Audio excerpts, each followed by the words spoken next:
उसी इकोसिस्टम वाले रोल आ रहे थे लगातार। जी, वो तो हमारी इंडस्ट्री का एक पैटर्न है। जो चीज़ चले उस चीज़ को निचोड़ के इस तरह खींच दो कि उसमें अगर आपको मुनाफा दिख रहा है, ऑडियंस भी उस चीज़ को एंडोर्स कर रही है, तो प्रोड्यूसर्स भी सोचेंगे अच्छा ये तो इसका मार्केट है, कैश काउ, इस चीज़ के कैश काउ, तो इसको निचोड़ लो।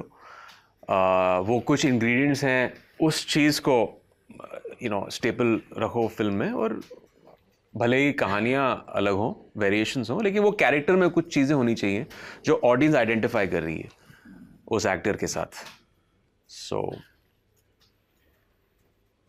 अभी जब थोड़ी देर पहले बात हो रही थी शंघाई की, उस सेट की हीरो टाइप नहीं है, पर आपके जो हीरो वाले सारे रोल थे उनमें भी ग्रे शेड है, कोई ऐसे ऑल इन ऑल जी ब्लैक एंड वाइट नहीं है।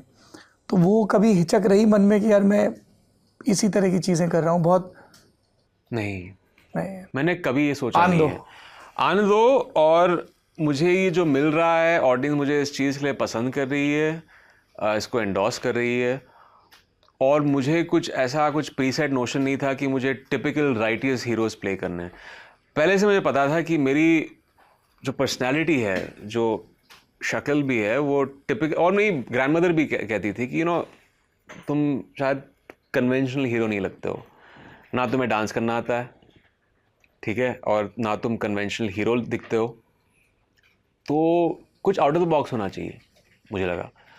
और ये एक तरह से आउट ऑफ द बॉक्स ही था मेरे लिए, ये ट्रेडिशनल हीरो तो था नहीं। तो वहाँ से कुछ नए चीज़ की जो एक तरह जन्म हुआ हीरो का, भले ही ग्रे शेड्स के साथ लोग एक्सेप्ट कर रहे थे, तो मैंने कहा कि ठीक है, let's go on this journey, अलग सही, मगर मुझे तो इसमें फ़ायदा दिख रहा है। ग्रे रोल कर रहे थे, फिर भट्ट साहब को Once Upon a Time in Mumbai में शोएब के रोल से क्या दिक्कत थी? वो कह रहे थे कि जो कैरेक्टर है वो अगर आप करोगे तो आपका करियर ख़त्म हो जाएगा।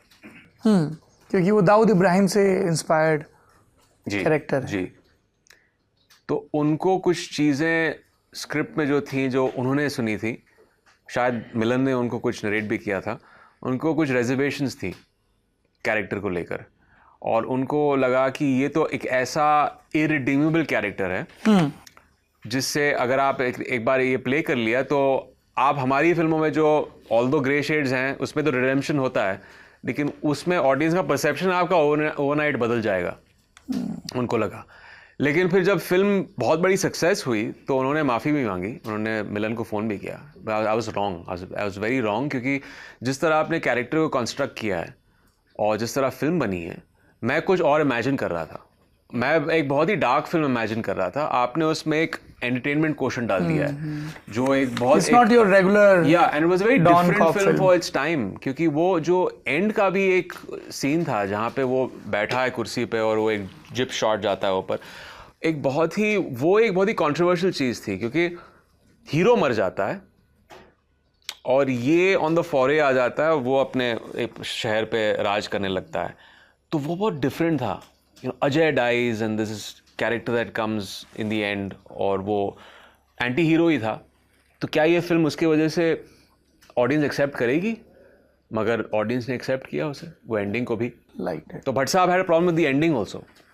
उनको एंडिंग से बड़ा वो बहुत डर था कि वो एंड में वो एंटी हीरो रह जाता है, हीरो मर जाता है, तो ये तो फिल्म कभी नहीं चलेगी।